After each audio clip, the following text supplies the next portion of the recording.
Pinacoteca Ambrosiana.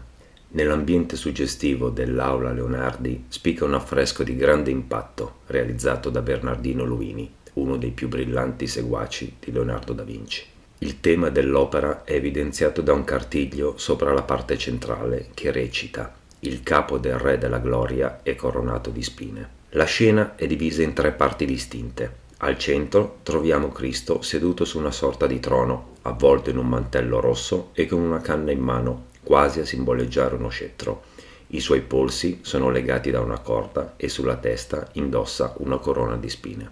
Attorno a lui alcuni individui lo insultano e deridono, mentre due di loro, più vicini, sembrano cercare di premere sulle spine della corona per farle penetrare più profondamente nella sua carne.